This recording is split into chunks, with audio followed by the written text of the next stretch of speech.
posible, hay una gran probabilidad de que tengan que recurrir a estos conceptos que hoy están de alguna manera compartiendo con nosotros. Así que dicho eso, les voy a mostrar lo que sería lo que vamos a ver ahora, que es la última parte de este tema y son los teoremas del cálculo para las integrales de línea. No se asusten tanto con la palabra teorema, que vamos a tratar de hacerlo de una manera sencilla para que se interprete lo que queremos decir. Hay hay teoremas fundamentales en el cálculo para integrales de línea. Nosotros hemos tomado dos para este curso como teoremas fundamentales, el 1 y el 2, así los hemos denominado. Es bueno que estos teoremas sean interpretados por ustedes. Y si en una evaluación de consignas teóricas aparece alguna pregunta vinculada con la interpretación de este teorema, la puedan responder, más allá de que pueden, obviamente, tomar la definición que está acá, que es una definición de manual, digamos.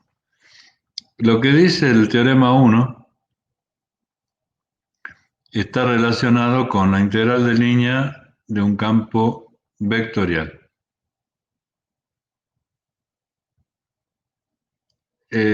Habla de un gradiente. ¿Se acuerdan que el gradiente de un campo escalar? Era un vector formado por las derivadas parciales de ese campo escalar respecto de todas las variables independientes que intervienen. Supongamos que el campo escalar es x cuadrado más y cuadrado. El gradiente de ese campo escalar va a tener como componente en el versor y latina a 2x y como componente en el versor j a 2y. Y ese sería el gradiente de un campo escalar. Entonces, estamos hablando de que tenemos un campo escalar al que llamamos phi, al que se lo puede derivar, o sea, eso nos va a permitir obtener las derivadas parciales, y el gradiente, que es un vector, presenta continuidad en un conjunto determinado que llamamos S. Todo lo que estudiamos nosotros en la materia continua en general, así que acá lo que estamos diciendo es que tenemos un campo escalar cuyo gradiente es phi. El gradiente de phi es un vector. El nombre del campo escalar es phi y el gradiente de phi es el operador gradiente, que ese triangulito con el vértice que forman sus dos lados mayores hacia abajo, o lo llamamos operador Nabla o simplemente gradiente. Es un vector, el gradiente es un vector. Entonces, si nosotros hacemos recorrer a ese gradiente, le hacemos recorrer un camino que empieza en A y termina en B, y ese camino se representa con R, un vector. Si se dan todas esas cosas, lo que podemos decir es que siempre la integral entre los puntos A y B del gradiente de phi por el diferencial de ese camino de integración va a ser igual al campo escalar evaluado en B menos el campo escalar evaluado en A. Y ahora, antes de abrir el chat para las consultas o las cuestiones que seguramente hay, voy a ir hasta el pie de página de esa hoja donde recordamos un teorema de análisis 1, que es el teorema del cálculo para funciones de una variable de las integrales simples que nosotros conocemos. Así como ahora presentamos nuestro teorema del cálculo para integrales de línea, este que está ahí remarcado al final de la página, sería nuestro teorema del cálculo para las integrales comunes, podríamos decir así. Y ese teorema establece que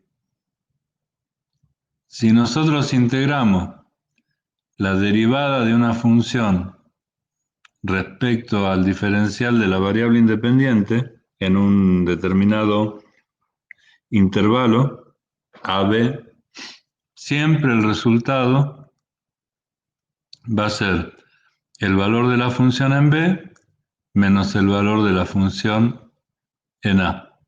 Ustedes se acuerdan que cuando determinaban o calculaban integrales definidas, lo que hacían era, desde una tabla de integrales buscaban la primitiva y esa primitiva la evaluaban en dos puntos. En el punto superior del límite de integración, primero. En el punto inferior del límite de integración, después. Y restaban los dos resultados. Si lo que estamos integrando, o sea, el argumento de la integral es f' de x, el resultado de la integral va a ser la diferencia entre el valor de las funciones primitivas de esa derivada evaluados en b y en a. Ahora volvamos al principio de la página, disculpen que le hago scroll con esto, pero bueno. Esto es muy parecido a lo que nosotros vimos al pie de página. El campo escalar evaluado en B y el campo escalar evaluado en A. ¿Qué es lo que se está integrando? No es la derivada del campo escalar, porque en el caso de múltiples variables no hay una phi prima, sino que hay un gradiente de phi. Y el gradiente de phi es un vector que está compuesto por valores que corresponden en cada uno de los versores a las derivadas parciales de ese campo escalar phi. Ahora volvemos un momentito al aula, o yo vuelvo al aula, mejor dicho. Por favor, díganme si entendieron, primero no todo el concepto, ya lo vamos a ir profundizando, si entendieron la comparación que intenté presentarles entre lo que ustedes conocen como el teorema de las integrales comunes, o sea que la integral definida es la resta entre las primitivas evaluadas en los extremos del intervalo, y lo que vimos como teorema 1 que está ahí arriba en la página, en su pantalla, del cálculo para integrales de línea. Comentarios, por favor.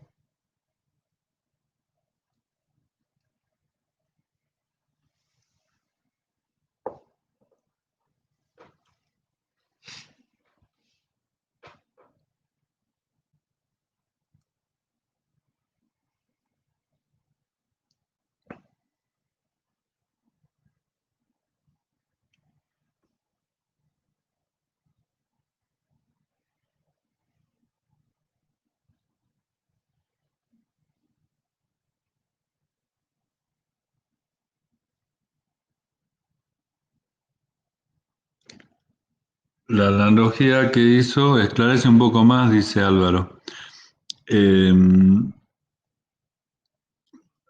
Bueno, esa es un poco la idea de apuntar a, como nosotros hay conceptos que los tenemos más o menos firmes, por ejemplo, ustedes no tienen dudas si les pedimos una integral definida de una función de una variable, que el procedimiento para resolverla es calcular la primitiva, evaluar la primitiva en el extremo mayor del intervalo, después evaluarla también en el extremo inferior y restar los números que dan eso.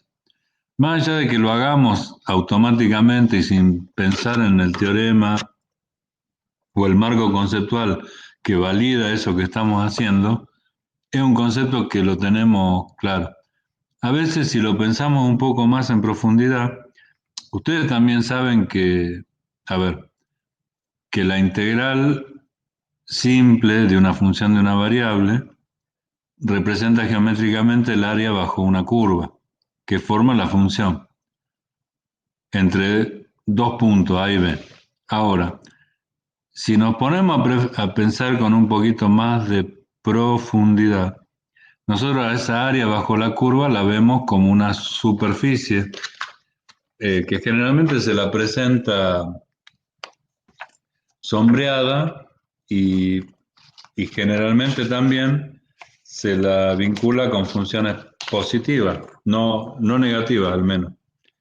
Ese es un tema en el que nosotros eh, estamos, yo diría casi de acuerdo en términos generales. Ahora, lo que muchas veces nosotros no analizamos es el marco teórico de esa situación.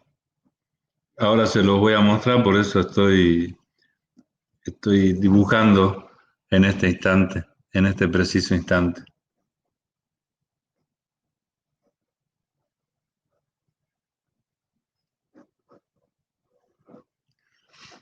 A ver si les puedo mostrar esto, estaría bueno.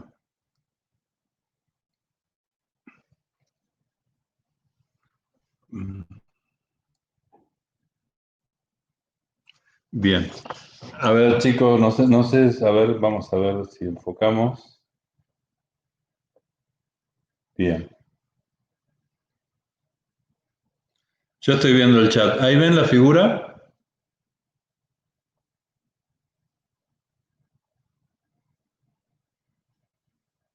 Bien. Esa es una integral de una función de una variable. Están las dos extremidades del intervalo AB. Está la curva f de x, que sería toda la función entera, y los valores que corresponden a f de x en A y en B. Si yo le pregunto cuál es la interpretación geométrica del cálculo de la integral de esa función, permiso,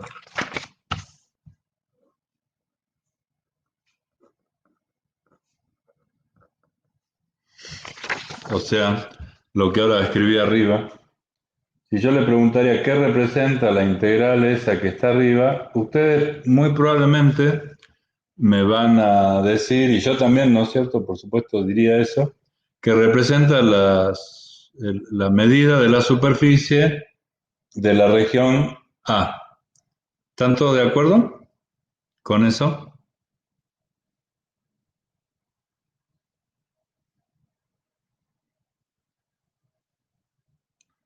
¿O no?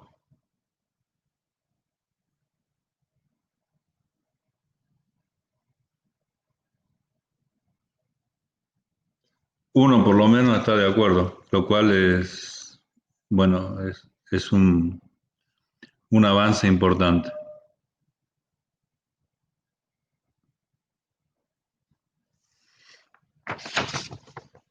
¿Alguien más está de acuerdo, además de Álvaro, antes de que le muestre esto? La consulta, digamos, que estoy planteando es, si de esa integral que estábamos viendo recién, le muerdo la parte de abajo nomás, ahí está. Ah, no puedo mostrar eso ahora. Le preguntan qué significado tiene, o me preguntan a mí, yo le digo rápidamente el área bajo la curva. Alejo también dice que sí, bueno, ponele, que ya estamos. Ahora, fíjense que ahí yo marqué a la derecha o a la izquierda, no sé para ustedes dónde vendría a estar.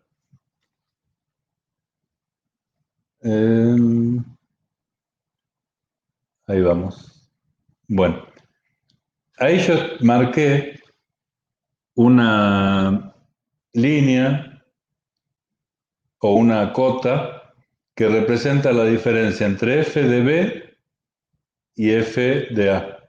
No sé si la están viendo, está entre dos flechitas y marca como una distancia, que es la diferencia entre el valor de f de b menos el valor de f de a.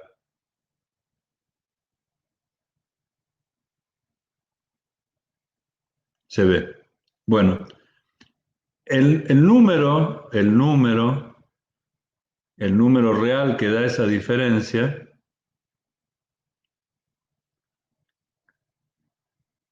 que puede ser positivo, cero o negativo, obviamente depende de cuánto vale f de a y f de b.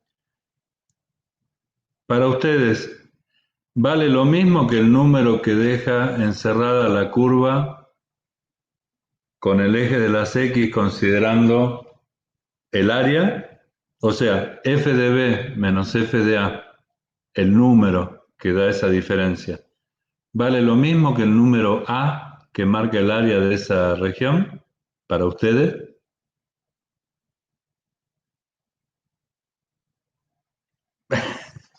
Álvaro, para vos no, bien.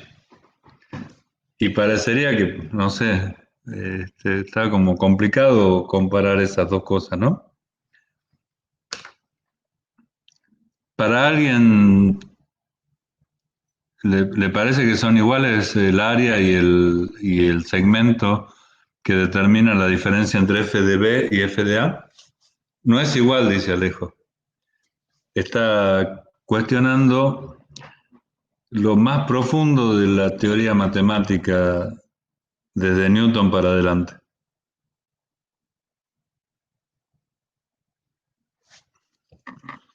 ¿Alguien más que diga que, o mejor dicho, alguno que piense que es igual?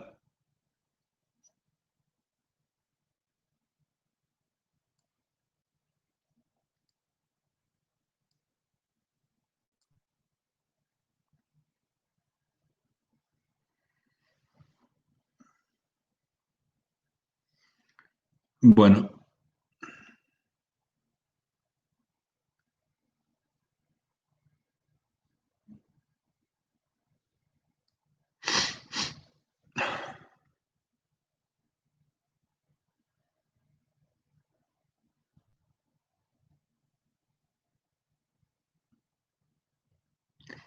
¿cómo interpretamos esto?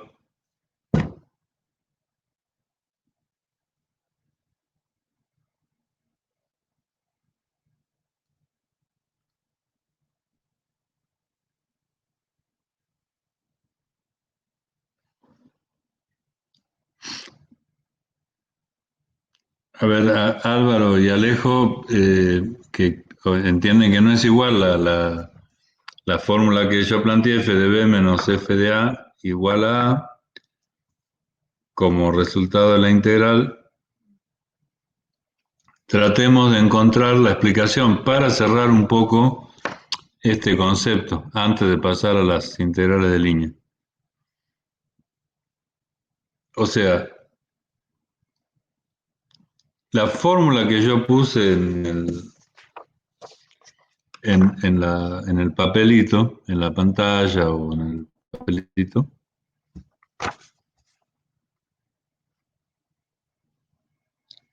¿qué diferencia tiene con la del teorema que estamos viendo recién? Y ahí es donde Alejo o Álvaro o todos los que pensaron que ni ahí es igual el segmento de f de a menos de f de b menos f de a con el área, y de ahí pueden sacar la explicación. ¿Cuál es la razón por la cual no es igual a ver, muy bien, bien Álvaro, la función que usted planteó en la integral es la derivada de f.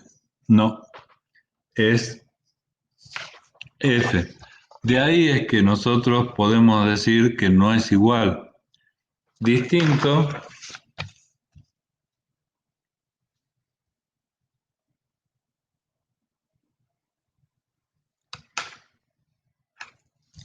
hubiera sido que yo en la consulta que les hice, a ver si lo vemos, le hubiera puesto A ver dónde estamos. Ahí. F',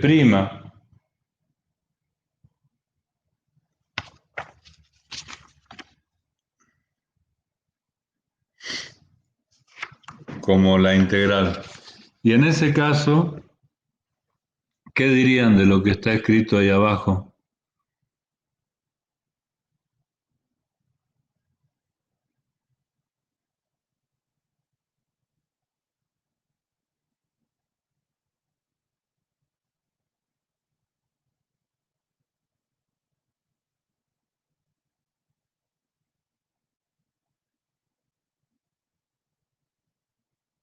Ahora sí es cierto, por un teorema fundamental del cálculo. Entonces, cuando nosotros analizamos ese teorema fundamental del cálculo y decimos f de b menos f de a es igual al área de la función, tenemos que tener en cuenta que nosotros nos estamos refiriendo a la primitiva de otra función que estamos analizando. No es la misma función. Entonces, ese es un planteo común en cuanto a la interpretación gráfica, que el teorema del cálculo nos permite de una u otra manera habilitar, habilitar o interpretar al menos. O sea, no necesariamente, ¿cómo les podría decir? No necesariamente resolver, digamos, el problema del marco teórico, porque eso requeriría todo un estudio particular, o sea, resolver el marco teórico de estos teoremas, pero sí tratar de interpretar más concretamente de qué estamos hablando cuando hablamos de estos teoremas que tanto usamos en definitiva cuando hacemos los cálculos. Entonces volvemos al primer teorema del cálculo. Ahora, acá sí tengo que decirles que hay una cuestión que diferencia este teorema del teorema correspondiente a una función de una variable. Y es la siguiente cuestión. Cuando nosotros analizamos una función de una sola variable, si esa función es continua,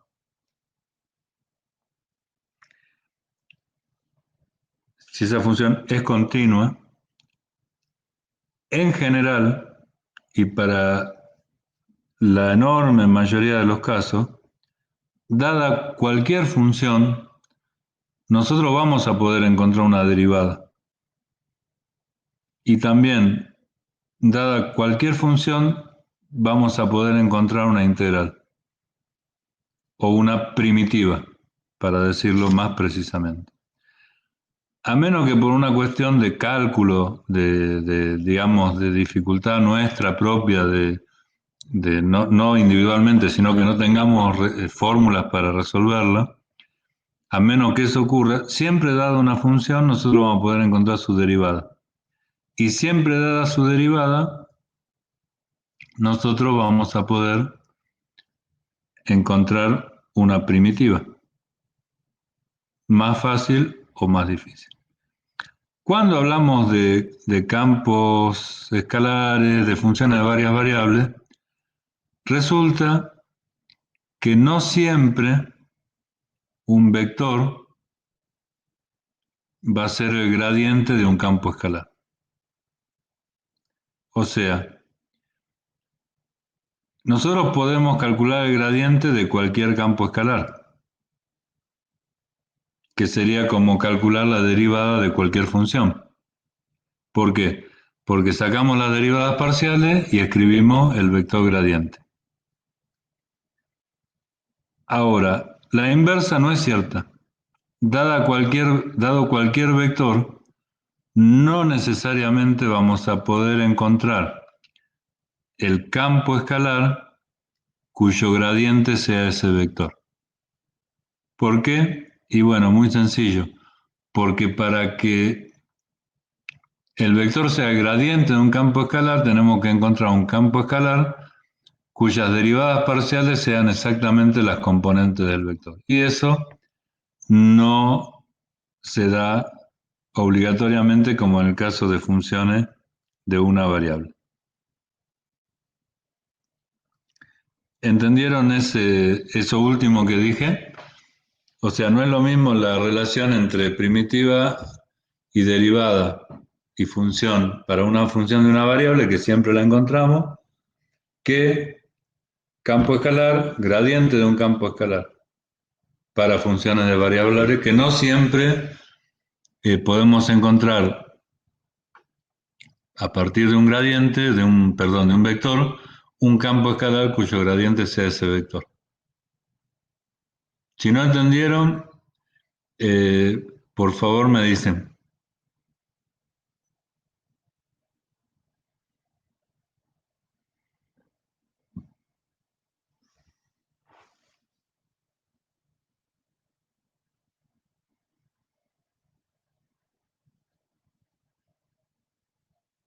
Pueden usar el micrófono, chicos. No entendí. Muy bien, José.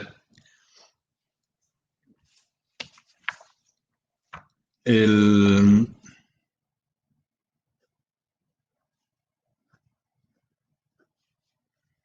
vamos a buscar una explicación más concreta, porque si no es un concepto sencillo.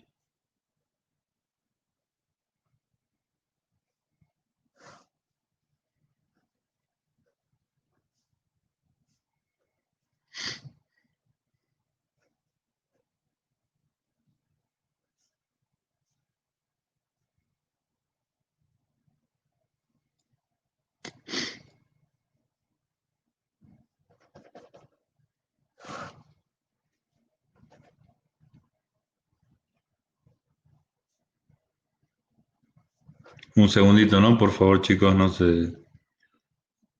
estamos conectados.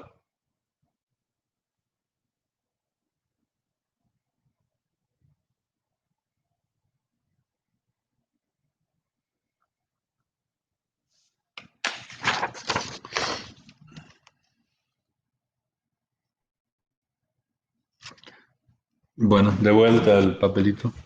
A ver, vamos a empezar por la primer renglón. Yo me doy vuelta a mirar para atrás porque tengo la otra compu atrás y tengo que ver qué es lo que están viendo ustedes. No. Eh, Ahí ven la función f de x igual a 2x.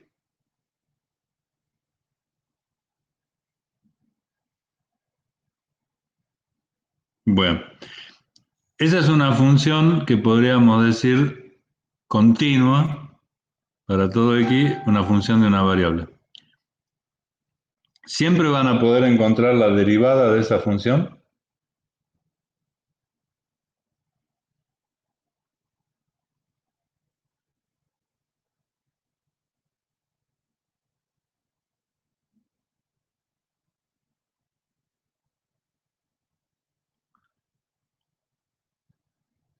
O sea, la pregunta es, ¿siempre van a poder encontrar la derivada de 2x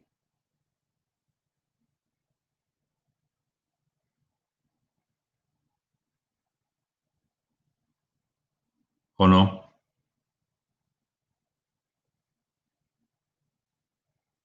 Sí. En este caso, la derivada de 2x sería 2, siempre que sea continua. Por eso, en este caso 2x es continua. Y en este caso la derivada es 2. Ahora, si en vez de 2x fuera cualquier otra función continua, logaritmo de x, x más 2x al cuadrado menos el seno cuadrado de x a la quinta, ¿podríamos encontrar la derivada?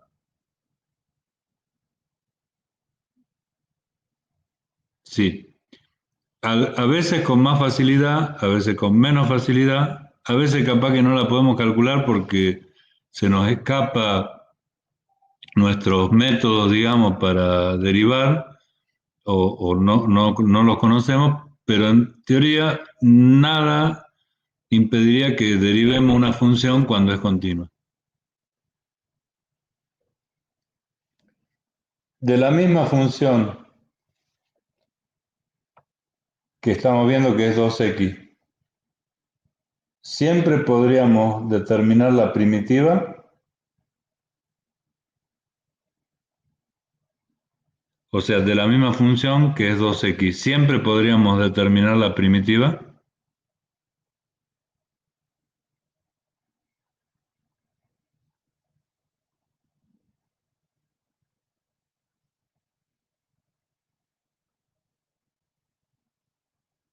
No veo por qué no. El, no, yo tampoco veo por qué no, porque, digamos,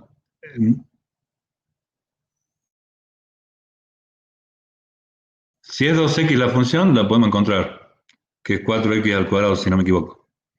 Ahora, si no fuera 2x la función y fuera cualquier función continua, por ejemplo, 2x más el logaritmo de x menos la raíz cúbica del seno cuadrado de x. También podríamos encontrar la primitiva si es continua la función en un determinado dominio.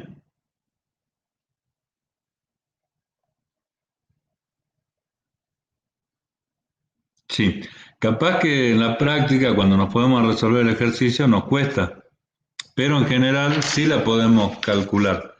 Los otros chicos, en particular, José, vos que hiciste la pregunta hace un ratito sobre lo que estaba tratando de explicar. Para el caso de una variable, te queda claro que siempre podemos encontrar eh, la derivada y la primitiva, si la función es continua.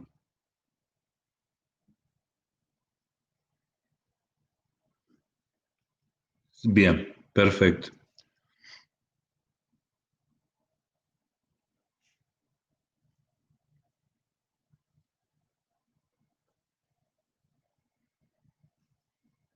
Ahora vamos a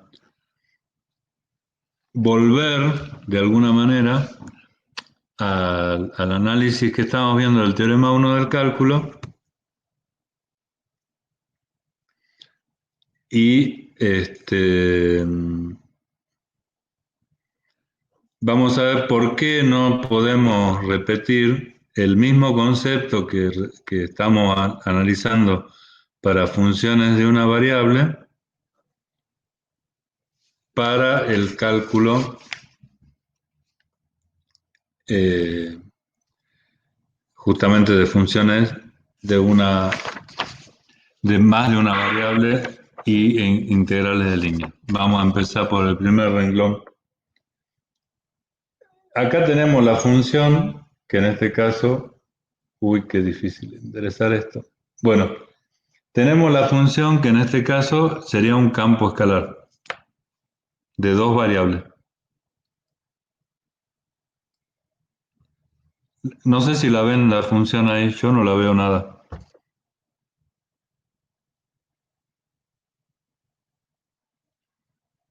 Chicos, ¿ven una función de dos variables escrita? ¿Se ve? Bien. Esa sería la función, que antes era 2x, bueno, ahora es 3x más xy. Siempre van a poder encontrar el gradiente de esa función.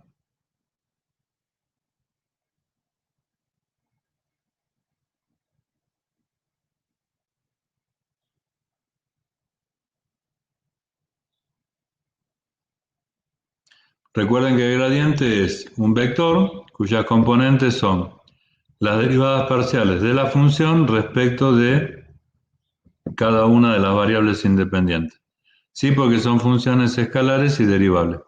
Por ejemplo, 3x es una función escalar, derivable, recontinua, y x por y para cualquier intervalo de x e y también. Entonces, efectivamente, como dice Álvaro, nosotros podríamos encontrar el gradiente de phi que va a estar formado o se va a componer ese vector gradiente por dos componentes. Una que sería en el versor y que surge de derivar la función phi respecto de a la variable x, que sería 3 más y. y la otra componente en el versor J, que resulta de derivar el campo escalar phi respecto de I. ¿Ahí se entiende?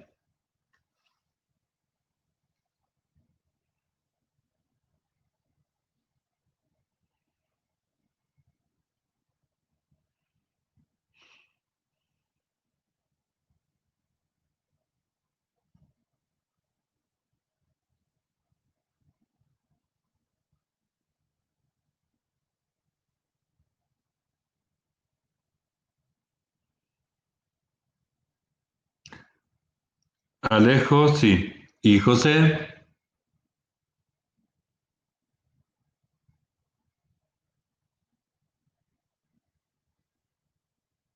Bien. Lo que pregunta Álvaro, el vector gradiente tiene una dirección, efectivamente, una dirección coincidente con el máximo incremento que le podemos hacer sufrir, digamos, a la función, incremento o decremento, ¿no es cierto? Pero el máximo valor absoluto de la variación por unidad de ambas variables independientes. Ese el vector gradiente define la dirección de la máxima velocidad de variación de la función. Ahora,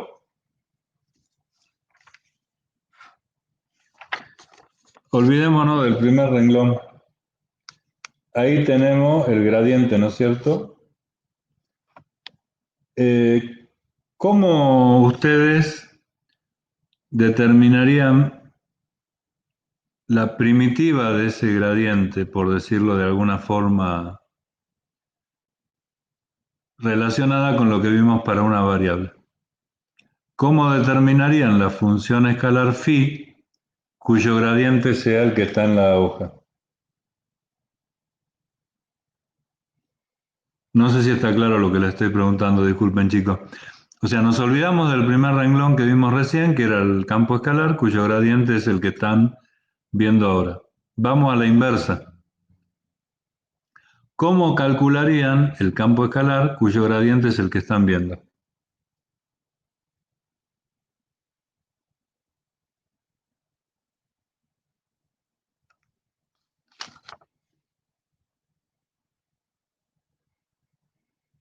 ¿Qué propiedades debería tener ese campo escalar que ustedes intentan determinar para que realmente su gradiente sea lo que estamos viendo en la pantalla?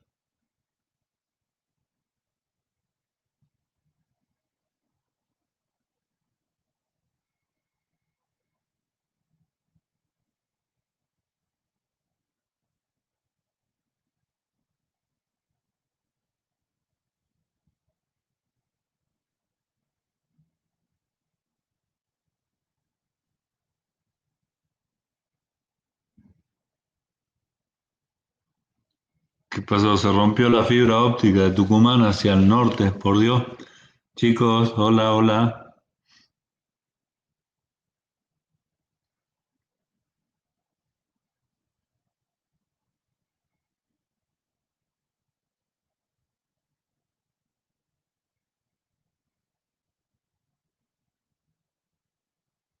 Integrando es lo que dice Alejo. Exactamente tal cual. Así como hacíamos antes de la derivada para pasar a la función, integrábamos, en el caso de una variable, acá tenemos que integrar. Pero, ¿con qué particularidad tendremos que integrar? Porque ahí tenemos como dos componentes en el vector gradiente de phi.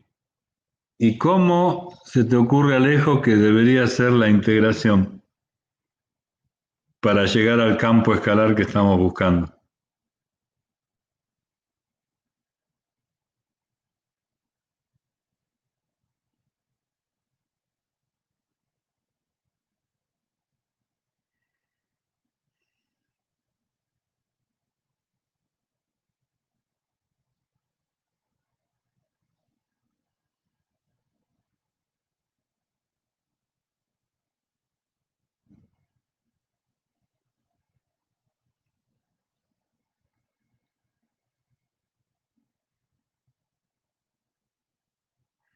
Bien, excelente, Alejo. ¿Por qué se le ocurre por qué, a ver, menos Alejo, por favor? ¿Por qué se le habrá ocurrido a Alejo que el primer término lo integramos respecto de X y el segundo respecto de Y? ¿Por orden alfabético? ¿Porque hoy le toca primero a X y después a Y? ¿O por alguna razón basada en la lógica matemática? ¿Qué opinan, chicos, menos Alejo?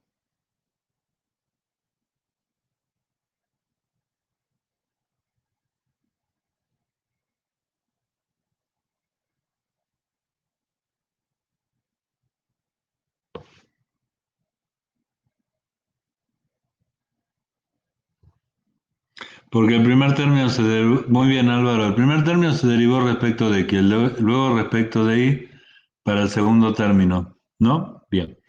Entonces, lo que nosotros tenemos que buscar, esa es una razón basada en la lógica matemática. Para el primer término derivamos el campo escalar respecto de x. Entonces, del primer término se supone que lo deberíamos integrar respecto de x. Para el segundo término se derivó respecto de y, por lo cual se supone que deberíamos integrar respecto de y. Ahora,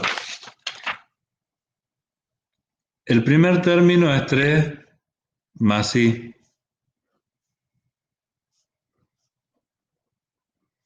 y el segundo término es x.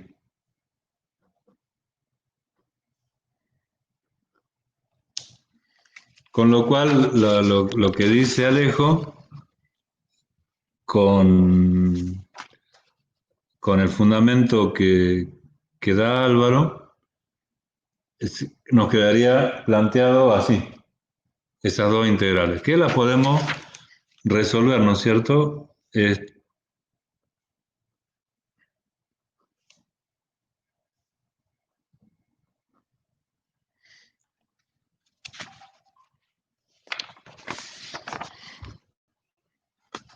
Esas dos integrales nos dan eso, si no me equivoco.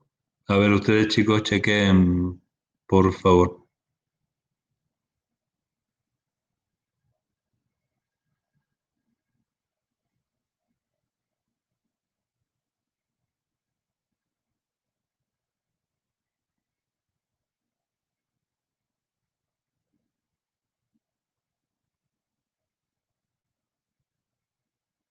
Bien.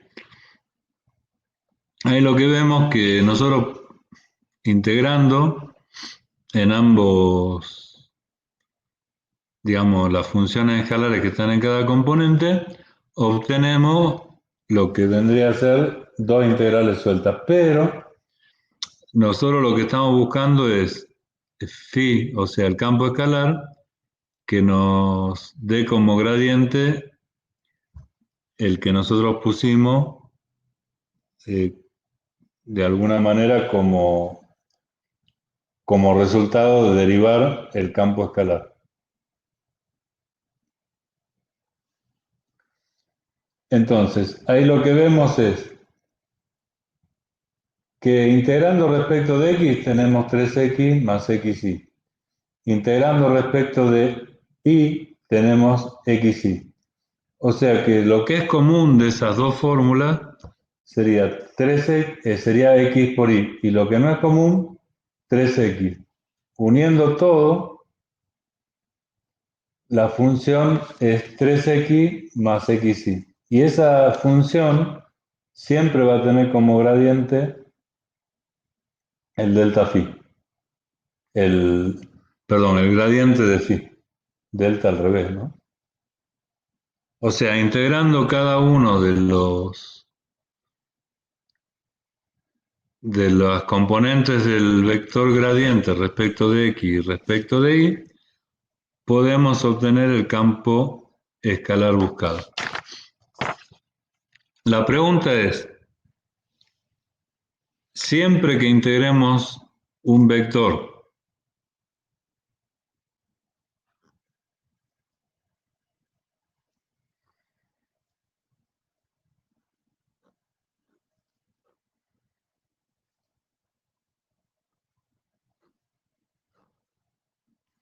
Siempre que integremos un vector respecto de x y respecto de y, vamos a obtener una función cuyo gradiente sea ese vector. Supongamos que a este vector, que antes no tenía en la componente j a la variable y, decimos, bueno, encontremos qué campo escalar tiene como resultado este gradiente. Ahí es donde se produce una primera diferencia con las funciones de una variable. No todos los vectores son gradientes de campos escalares. O sea, esto sí lo podemos integrar respecto de x y respecto de y, como hicimos recién.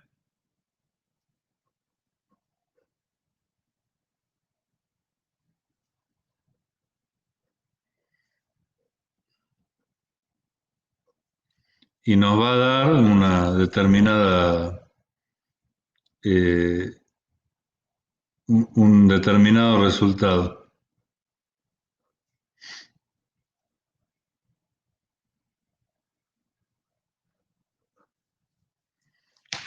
Que en este caso sería este.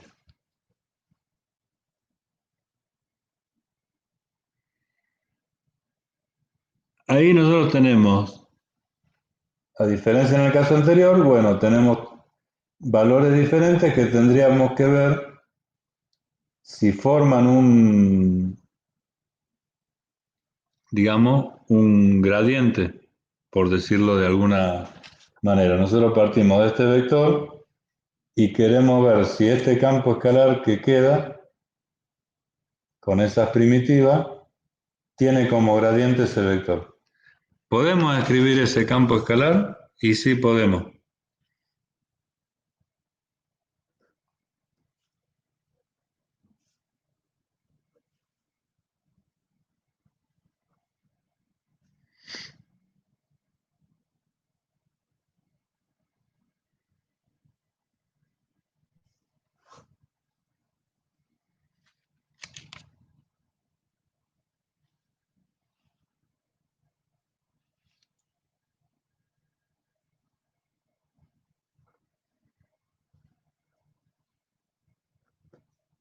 Un segundito.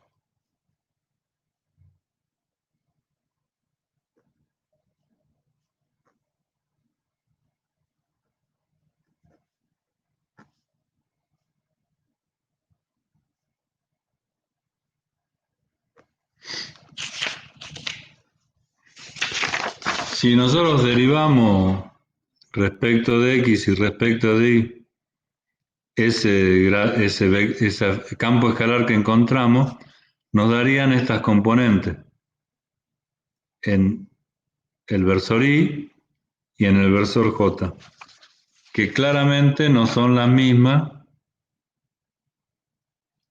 que las del vector del cual partimos.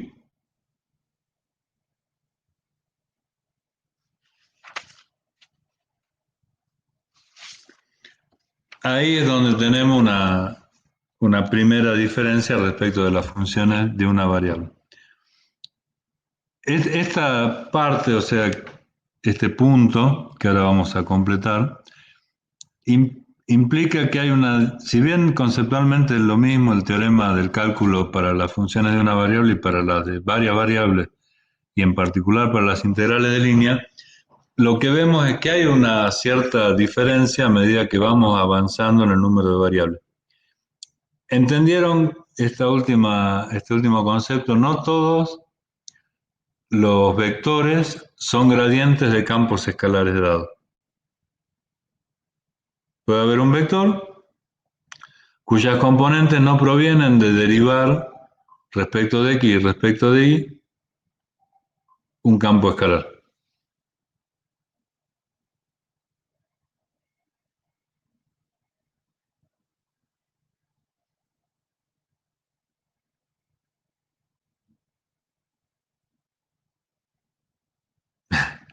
Bueno, no es No se entiende de una primera vuelta, me alegro muchísimo que haya servido la explicación. Ahora, a lo que vamos con esta explicación es a lo siguiente. El teorema de cálculo que nosotros aplicamos siempre para las funciones de una variable, en el caso de las funciones de, de más de una variable y cuando son integrales de línea, únicamente es válido, únicamente es válido cuando lo que estamos integrando, cuando el vector que estamos integrando es el gradiente de algún campo escalar. Y eso toma una dimensión impresionante en la física, porque aquellos vectores o campos vectoriales que son gradientes de un campo escalar tienen la propiedad de que la integral de línea no depende del camino de integración, solo depende del valor del campo escalar en el extremo mayor y en el extremo menor del camino de integración. Si ustedes, por ejemplo, agarran un peso y lo llevan de un lugar a otro, supongamos en un cerro, ustedes tienen que llevar un peso desde la parte del pie del cerro hasta una posición específica del cerro a una determinada altura y una determinada posición respecto a las coordenadas latitud y longitud. Bueno, en definitiva lo que están haciendo es vencer un campo conservativo que es la atracción de la gravedad. Y más allá del rozamiento y las cuestiones que siempre desechamos en la física para los estudios, usen el camino que usen, llevar el cuerpo desde el pie del cerro hasta el punto indicado va a generar el mismo cambio de energía o, dicho de otra forma, el mismo trabajo, aunque no parezca. Llevar una bolsa con 6 kilos de pastina, digamos, para reparar un azulejo, eh, de una, digamos, del centro hasta Ciudad de Nieva, el trabajo que se realiza, el trabajo neto sin contar rozamiento, el mismo vayan por donde vayan. Pueden cruzar hasta los Perales y volver, no va a cambiar el trabajo realizado, porque están tratando con un campo conservativo. Ahora, si sumamos el rozamiento de la zapatilla con el piso ya no es conservativo. Entonces ahí sí va a depender la fuerza que hagan o el trabajo realizado con el camino de integración. ¿Eso se entendió? ¿El concepto?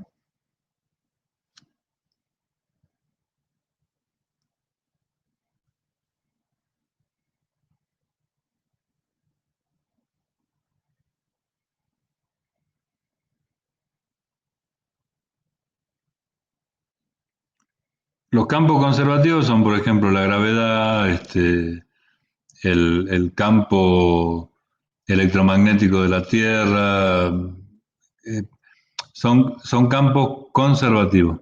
No, no, lo que hagamos contra ese campo no depende del camino. Y otros campos vectoriales, como por ejemplo la velocidad de un fluido en determinadas condiciones, puede ser no conservativa. Nosotros ahora deberíamos ver, o les quiero mostrar, a ver si puedo, un, una presentación que hace una profesora de la Universidad Politécnica de Valencia, que está vinculada a la función potencial, como están viendo ahí en la pantalla. Función potencial es todo campo conservativo. Y eso, para entenderlo, prefiero que lo explique la profe. Y yo lo voy a hablar, digamos, o sea, voy a bajar el volumen del video y voy a tratar de explicarlo yo en la medida de lo que pueda. Ahí está hablando la señora. A ver, quiero ver si pueden ver la pantalla completa. Un segundito, por favor.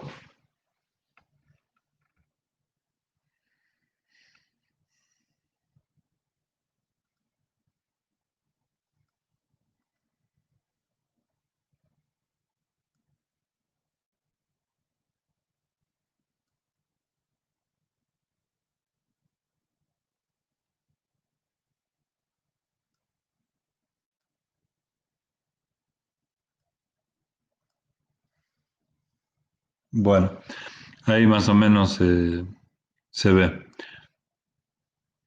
La profesora va a explicar lo que significa la función potencial y cómo se entiende. Queremos ver cuál es el concepto de función potencial, darnos cuenta cuando hay una función potencial y aprender algunos métodos para calcularla. Lo que nosotros hicimos recién es derivar, ¿no es cierto?, a partir de una función potencial. ¿Qué necesitamos para trabajar con este tema? Derivada parcial, gradiente y lo básico de integración.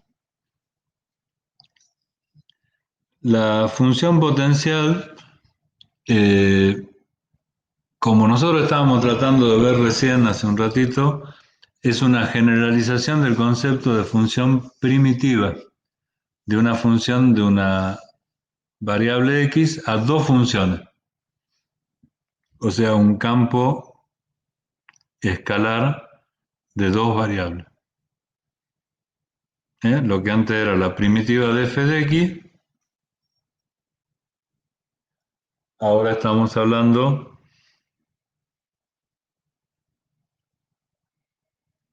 de la función potencial de un campo escalar de dos variables.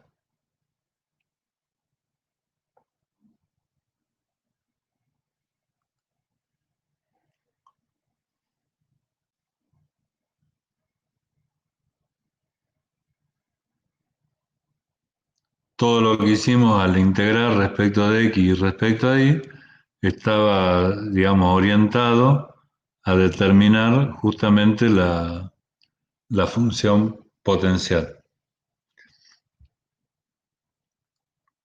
Eh, Siempre una función f de x y que sea diferenciable permite determinar las dos derivadas parciales.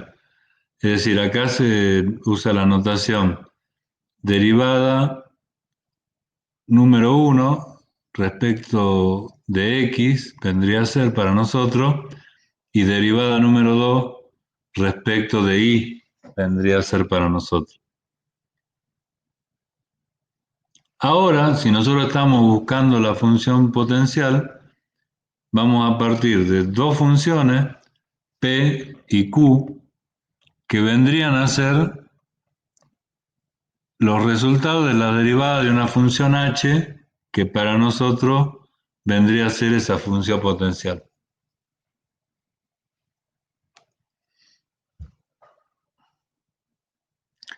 La derivada 1 y la derivada 2.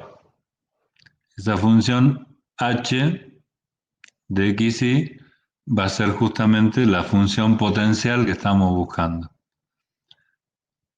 Un campo escalar h que verifique que el gradiente de h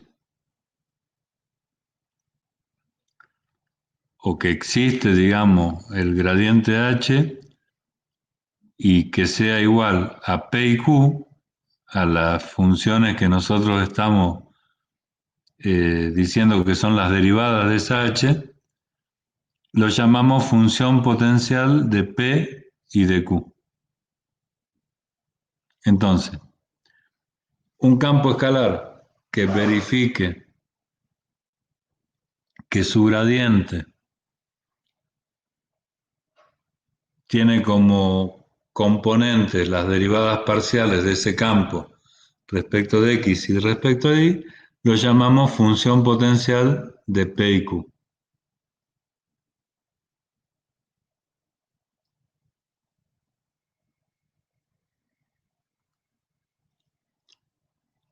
En física, el potencial es otra cosa, ¿no es cierto? Es una magnitud que, que permite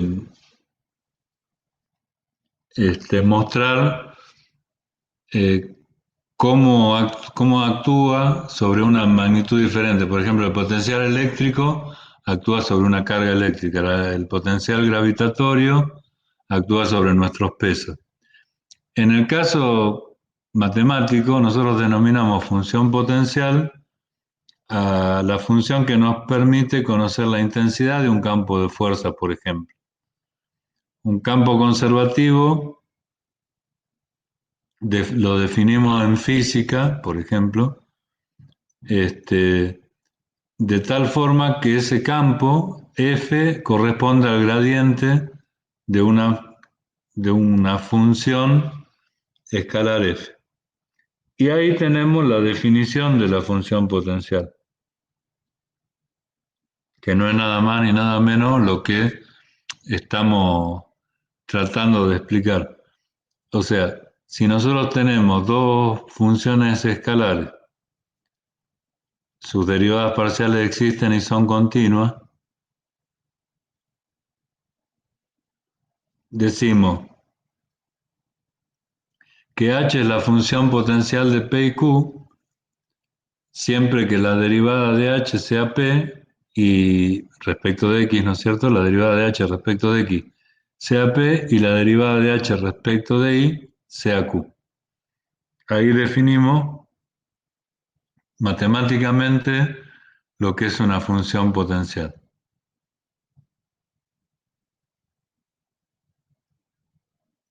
La función potencial está vinculada simultáneamente con campos escalares y campos vectoriales, porque incluye el gradiente, de una u otra manera, o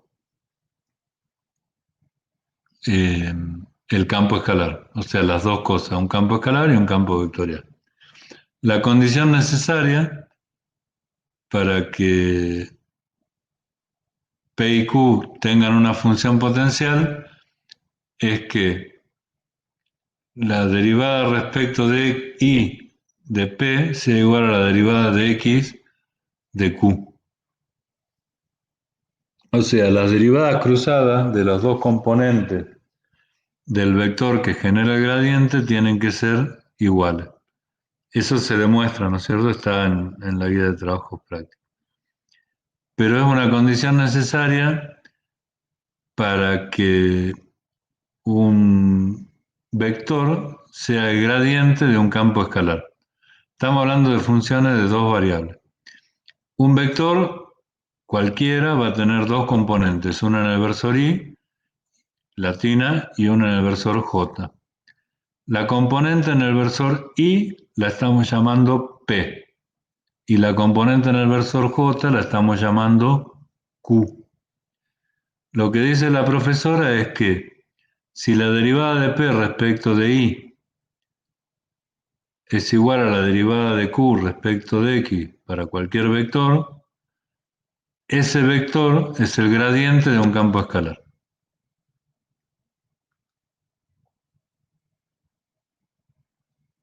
Esa sería una condición necesaria.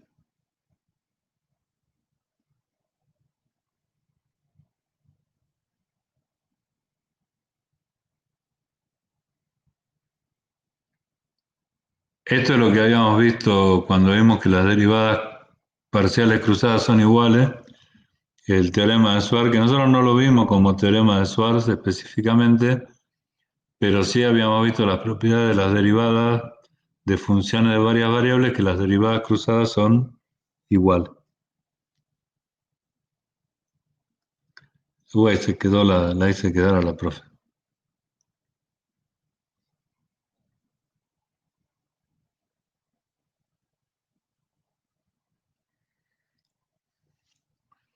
Bueno, ahora, digamos, esa condición es necesaria y establecemos un poco más rigurosamente las condiciones suficientes, que es lo que nosotros calculamos hace un ratito.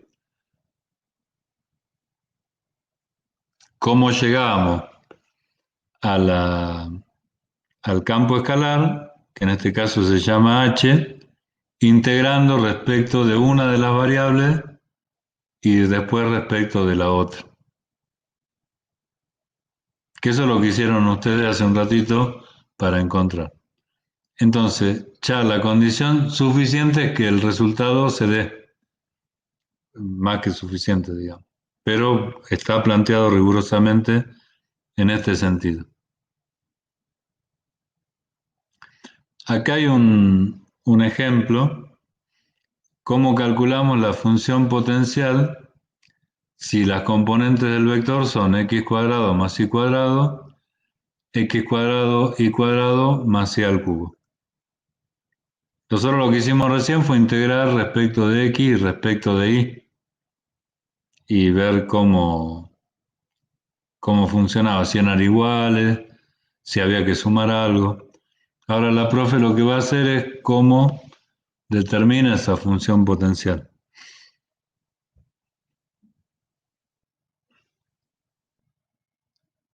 Hay que ver primero entonces la derivada respecto de x y respecto de y si son iguales. Es decir, si la derivada de p respecto de y no es igual a la derivada de q respecto de x, no hay función potencial.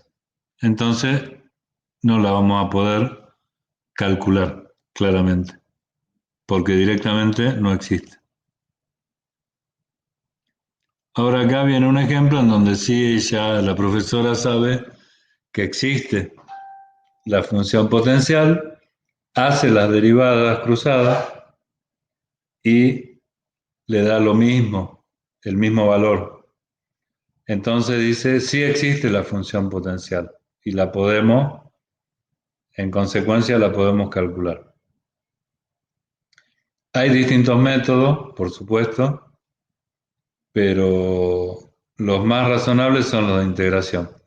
Nosotros sabemos que la derivada de esa función potencial respecto de x es p de x, es p de xy, y la derivada de la función potencial respecto de y es q. O sea que integrando p respecto de x, considerando y constante, vamos a tener una parte de esa función potencial que estamos buscando. ¿Cómo pone la profe ahí? Lo que nos queda pendiente de esa parte es ese valor que no lo conocemos de una función de y que va a venir o provenir de la otra integral.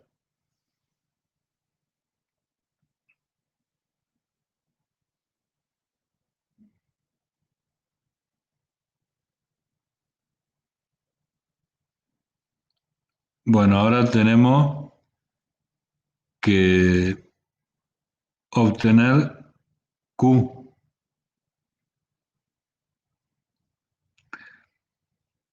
Si nosotros a esa h que obtuvimos primero la derivamos respecto de y, nos tendría que dar Q. Derivando el resultado anterior, tenemos, bueno, el seno de xy y por x por el coseno de xy, más f' de y que surge del circulito rojo que está más arriba. Y eso debería ser igual a q. Como si ustedes se fijan,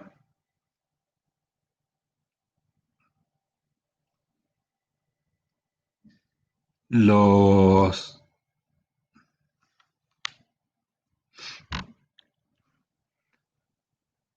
el valor de q, digamos, que nosotros habíamos visto anteriormente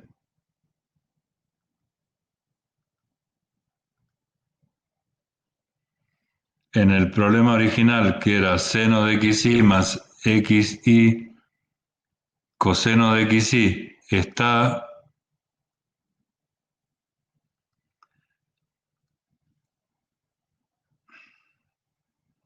ya planteado en el cálculo que nosotros hacemos.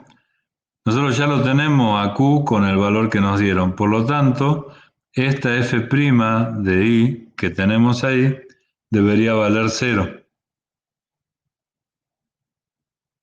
Y que f' de i valga cero implica que f de i es una constante. F de i es la que tenemos que reemplazar en el circulito rojo que habíamos dejado expresado. En definitiva, la función potencial que tiene como componentes del vector gradiente P y Q es la que pone ahora la profe al último, en el último renglón de esta parte del video. Esa h es la función potencial. Si nosotros nos tomaríamos el trabajo de derivar respecto de x y respecto de y, que es lo que va a hacer la profesora ahora para verificar, se va a cumplir que las derivadas son las que nosotros vimos.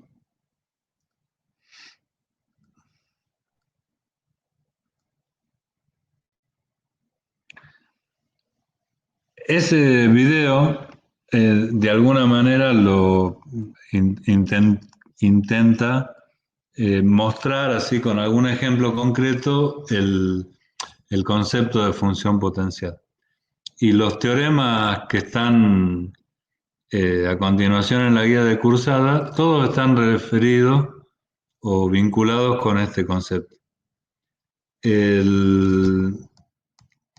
El tema 9 se completa con esos teoremas. Yo les recomendaría que les den una leída para tener conocimiento. Nosotros en las evaluaciones ni prácticas ni teóricas pedimos el desarrollo de un teorema, pero a veces un teorema leído con buena onda permite entender cuestiones conceptuales que nos permiten trabajar más armónicamente con los conceptos matemáticos. Bueno, si hay alguna duda y si no se tienen que ir o si ya están en la otra aula, no lo sé, pero me gustaría que me comenten así rápidamente en 2 minutos si les quedó una duda para que yo se la pueda contestar la clase que viene.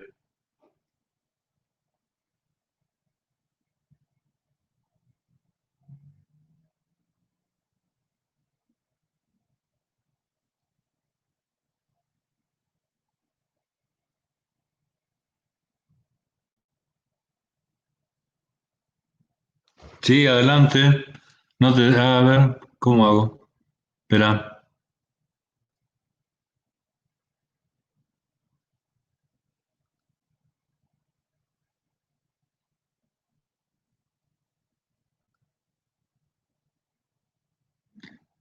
Prende tu micrófono, Alejo, si podés.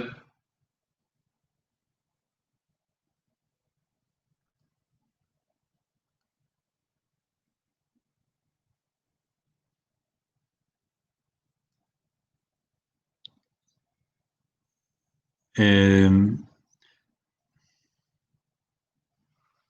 si querés comentar algo, Alejo, yo no sé cómo hacer para activar tu micrófono, pero sí lo puedo cerrar, pero no abrir, me parece. Si lo querés activar, no hay duda, bueno, bueno. ¿Y algún otro chico o chica? Todavía está Rocío.